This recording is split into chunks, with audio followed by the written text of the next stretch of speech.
Good morning. It's Harvey Jackson. I'm just going to go through some three things that I consider when you're looking at grain marketing decisions, and I'm going to oversimplify it, but the three things to look at is where is the crop stage, time of year, the seasonality where it normally is trading in the range. So that could technically be a technical, but just looking at where we are in the growing season is the grain in the bin. What is the weather doing to affect that growing season? And even understanding that there's northern hemisphere versus southern hemisphere changes the seasonalities as well, and just the size of crop. But the size of crop it basically puts you into the fundamental, the supply and demand side of things, and of course the technicals. So what is the chart telling us? What are the numbers telling us basically? And charts are basically just a series of numbers, but the numbers are actually telling us something. So trends, uptrend. Are we technically at the top or trading through some of these technical indicators. And I usually just touch on the basic ones here. So let's start off with the drought monitor. So drought is increased in the U.S. And it's starting to take away some or add to some drought in some of the major crops. But if you look here, we're only at 8% drought, and you look at last year we're at 45. Soybeans were at 40, and we're at 12.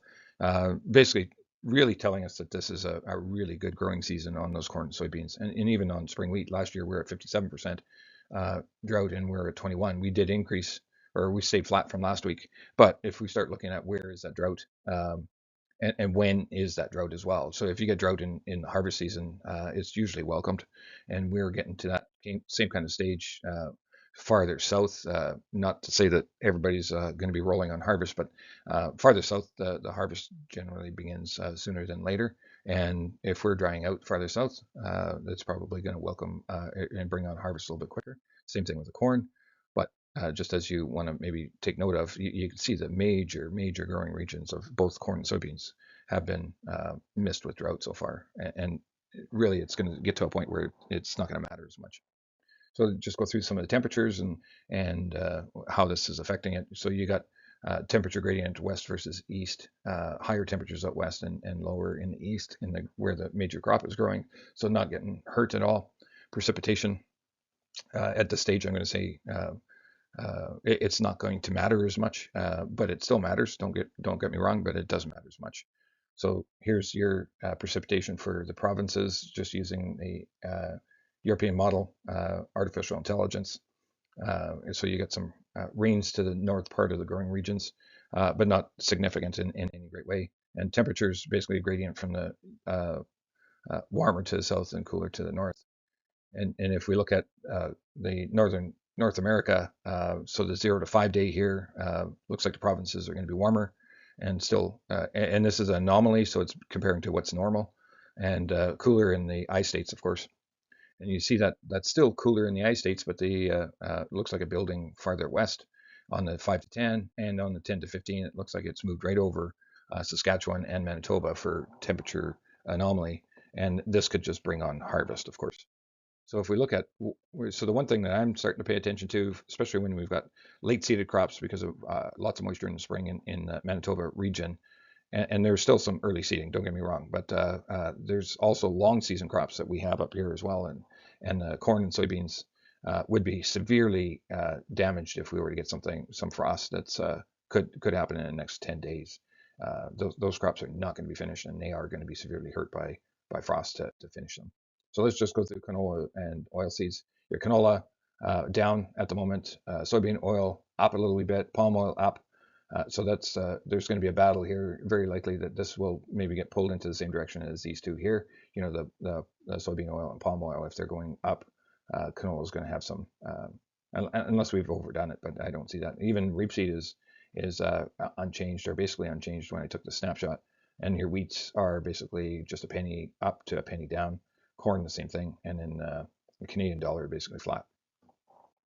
So here's your canola, and like I said, it's basically just flat here, but this long length that we had yesterday, the $23 up, put us into the 50-day moving average and right at the 50% retracement value. I am looking for an upside probably into that 23.6, which would be in that 650 range. Even just getting to the actual retracement of 38.2, which would be 634 as well, just to take note of where those upside targets could be. Rapeseed, um, if we're looking for lots of length, it would be returned back to $500 euro per metric ton. But just where we are trading in these 38.2 retracement values are significant, and as long as we can get through there. The difference between the rapeseed and the canola, um, this here is very likely a good thing. I would like to see canola get into this $40 to $20 kind of a range. That would mean our canola is relative to the European rapeseed values. The market doesn't care what I think, but right now this chart is still telling us that the European rapeseed is $87 at the time I took the snapshot, higher price than Canadian canola. So my hope would be that we're actually going to get closer to the European rapeseed price.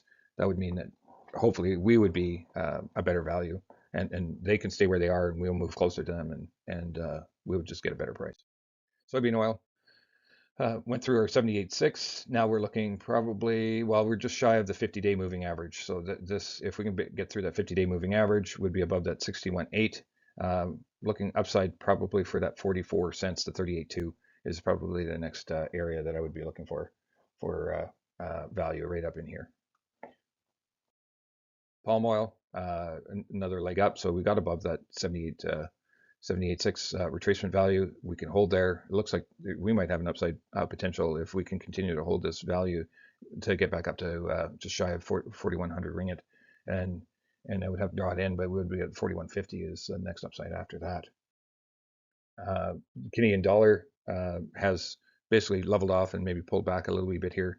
And that has an impact on our canola price. Yesterday, I showed the canola price in US dollars and how it's gained against just the Canadian canola price. And it was like 2% higher because of the Canadian dollar strength. So even though we're less favor in the canola, or we did not get the price that we would expect in Canada, there's still buyers buying it at 2% higher price with the dollar going against them.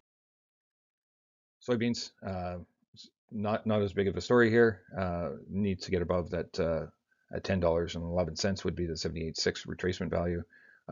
We're the 10 and 20-day moving averages converging here.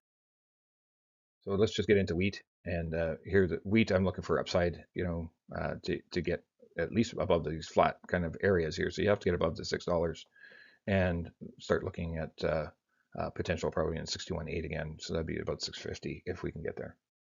Hard red winter, it has bounced as well, and need to a little bit of catch up to be able to catch up to the red spring. The red spring has gained on that crop, but this is also the bigger crop, of course. Milling wheat, not quite at the 20-day moving average, still at the 23.6 retracement, so it's got a little ways to go. It was our support earlier on, and then we break through, and now it looks like we've got a little bit of a recovery there. Here's your report dates coming up. September 9th is the next one for Canada, and then there's that one right away after is next model based, which I'm going to say is probably less impactful unless they're making some changes on these crop sizes again for the last 3 years, which they did yesterday or the day before when they released their stat scan. And that's all I have for you today.